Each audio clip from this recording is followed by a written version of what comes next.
everyone, I'm Amethyst and welcome to Ask an Autistic. Today I'm going to be talking about sensory processing disorder.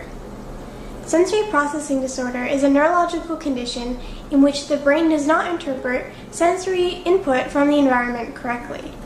A person with sensory processing disorder may be over or under sensitive to input from their environment, such as lights, colors, noises, music, people talking, smells, textures, and tastes. Every autistic person will have some kind of sensory integration issues. This is just part of our neurotype and part of what makes us autistic. But sensory processing disorder as a neurological diagnosis can exist on its own in non-autistic children.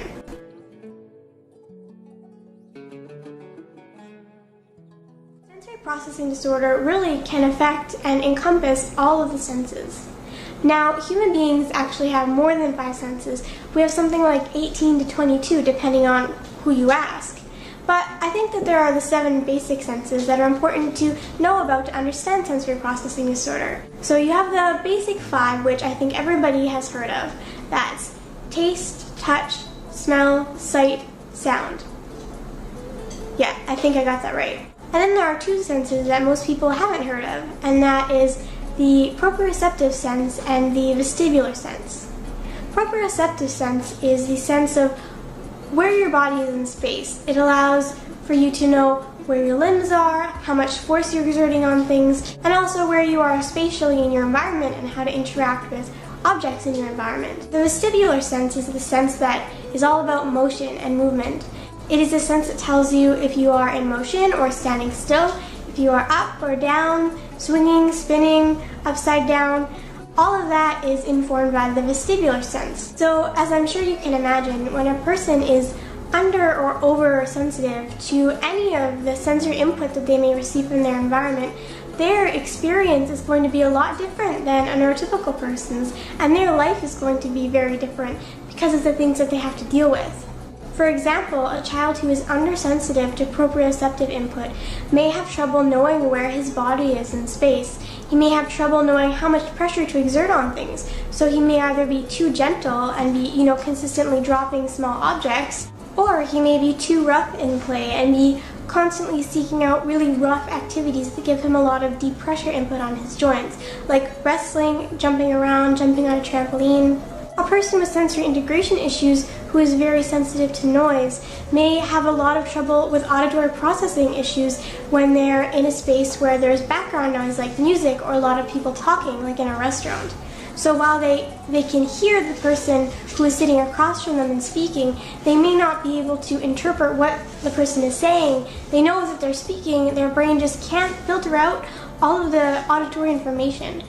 So like I said, sensory processing issues can encompass and incorporate all of the senses. And everybody who has sensory integration issues, autistic or non-autistic, will have their own set of triggers, negative sensory input that causes them discomfort or pain. And many people who have sensory integration issues will have some sensory input that they actively seek out and they crave, often because they are undersensitive to it.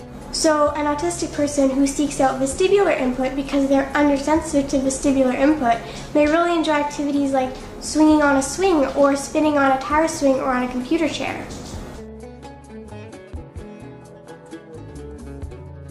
Something that comes up a lot, and I get questions about this a lot, comes down to sensory defensiveness and food.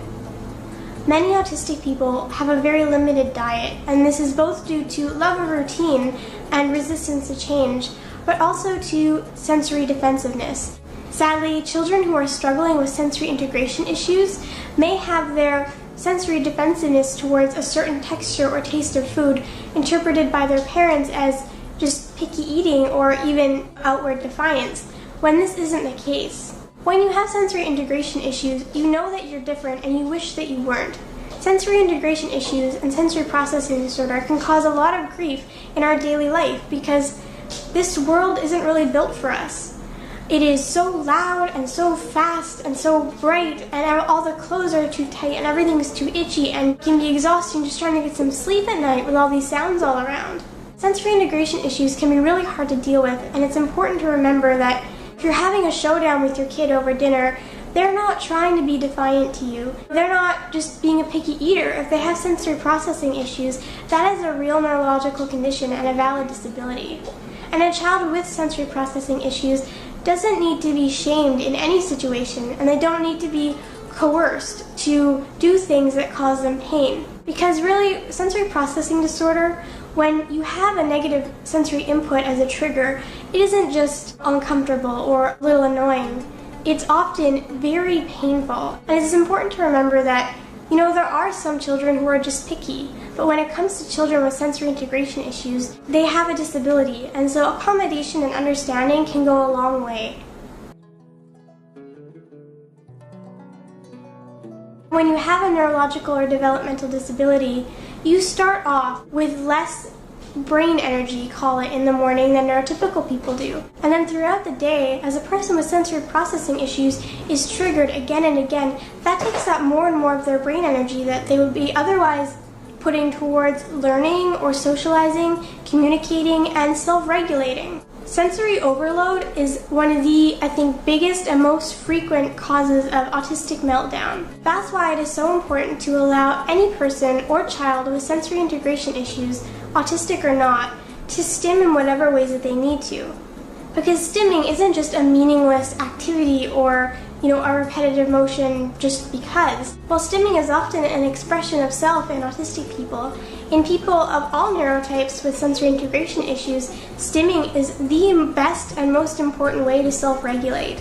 By stimming in whatever way feels natural and comfortable to that person, the person with sensory integration issues is able to block out negative input with good input. For example, a person with sensory integration issues may vocally stim to block out a negative auditory stimulus in their environment. Stimming can also allow and enable a person with sensory processing issues to engage in social situations and to be out in public longer and more often because they have a way to deal with all of the anxiety and the pain and the stress that comes from negative sensory input. So when it comes to helping your child or loved one or yourself deal with sensory integration issues, stimming is a very important part of that. Allowing stimming, even encouraging stimming, and exploring, if you are a person with sensory integration issues, what stims can you do in certain situations to help yourself and to lessen the pain and the mental burden of dealing with negative sensory input.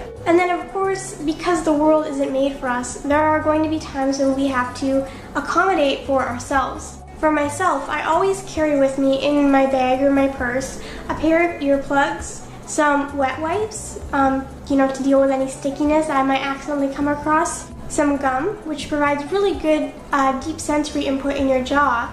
And I don't have any sunglasses right now, but I know that to combat bright sunlight or the flickering of fluorescent lights, which is just awful, a combination of sunglasses and a hat with a brim, or just one or the other, can lessen the pain from bright or flickering or bad colored light sources a lot. So I'm currently looking for a pair of sunglasses that feel comfy enough for me to wear and that I like the look of. But when I find a pair that I do like, I will definitely include them in my little kit of sensory things to help me deal with negative sensory input. The important thing to remember is that sensory processing disorder and sensory integration issues in autistic people are a real and valid neurological condition, and that without accommodation or understanding, they can really inhibit your life and be super hard to deal with. And in remembering that sensory processing disorder is a real disability, you can also remember that with accommodation, you can lead a happy and healthy and successful life, and that having sensory integration issues or being autistic doesn't mean that you can't live a rich and fulfilling and joyful life. It just might require some accommodation, a little bit of foresight or planning, and some understanding from the people around you. So this has been my video on sensory processing disorder, just a brief overview.